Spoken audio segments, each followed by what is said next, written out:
Hello everyone, welcome to the Ozark Outpost. Once again we are back with Historical Board Gaming's Global War 1985. This is going to be another Scenario 2. As some of you or most of you who watch probably know, the last game that I did was a Scenario 1 global game, Operation Eagle, which fell victim to the strength and might of a 5-year-old. We're back again. This time we're going to scale it back down to Scenario 2, and we're going to call this one Operation Warthog.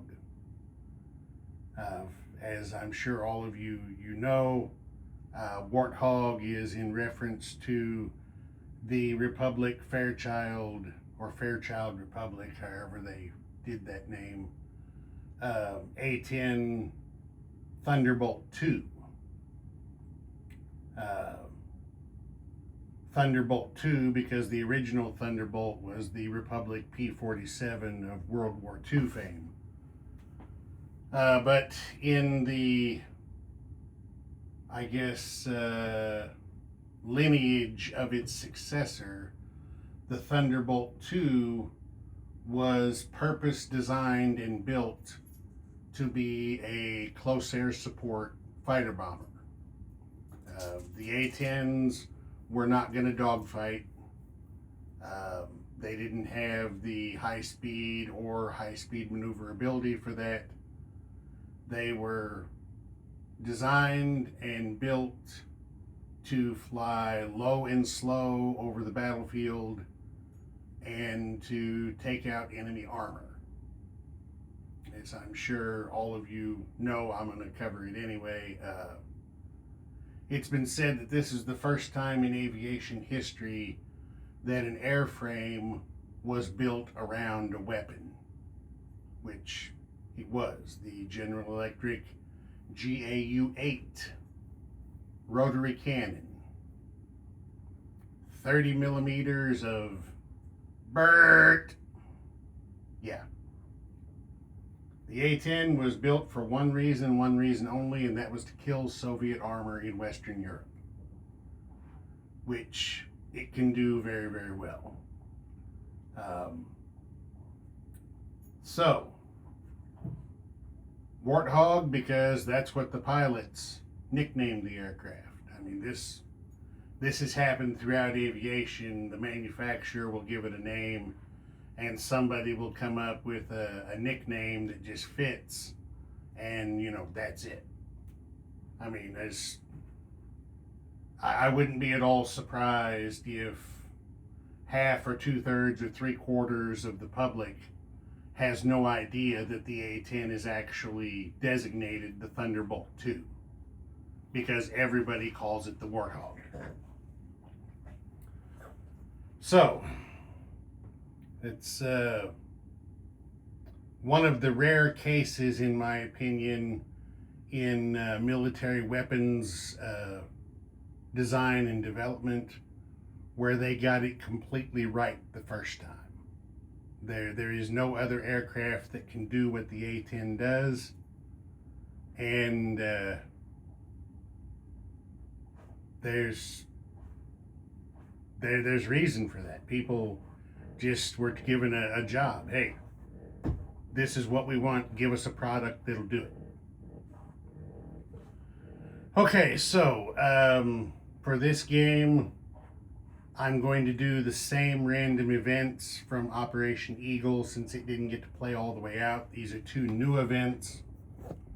For the Warsaw Pact, that's going to be, if I remember right, it's called the Carnation Revolution. Warsaw Pact controls Portugal and the Azores. And then for the Soviets, their event is going to be the, I think, what is it called? The Second Obduran War, maybe? It's a war between Ethiopia and Somali Republic, with the possibility of establishing PRF in East Africa. Okay, for expansions, I'm also going to, well, actually, I'd not partially duplicate Eagle.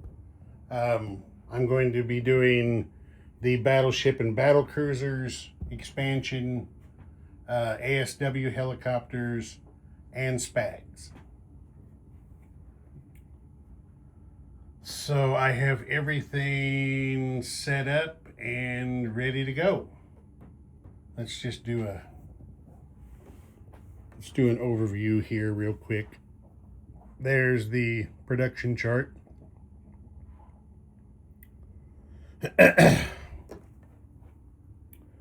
Here we have the situation in Southern Africa, East Africa.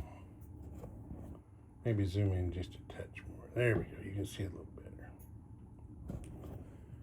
There's the Middle East. What's becoming the familiar setup. North Africa. There's the situation in Iran and the rest of the Middle East. South Asia.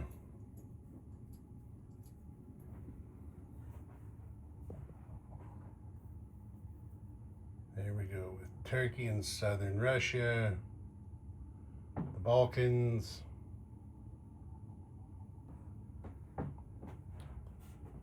There's the Warsaw Pact forces in Portugal.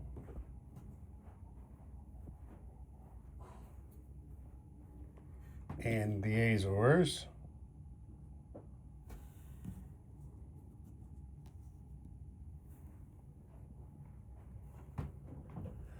There's Prime Minister Thatcher in London with the scant NATO pre-war forces. Some extra submarines due to expansion add-ons. So then here we go with the Soviets. There's Gorbachev sitting in Moscow, pretending he's not really a devout communist, trying to fool the West into buying his perestroika and glasnost.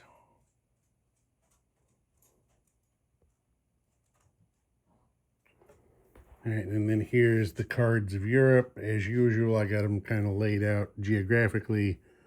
There's West Czechoslovakia, East Germany, West Poland. There's the Rhineland card for NATO. The fleet in A6. And then Soviet cards over here. Here's the Northern Fleet. There's the Baltic Fleet. That one right there is the Black Sea Fleet, which, as part of the random event, has been relocated, you see there, to the Red Sea, Zone I-5, ready to support their PRF comrades, if possible. So, okay, we're ready to go. Ozark Outpost, over and out.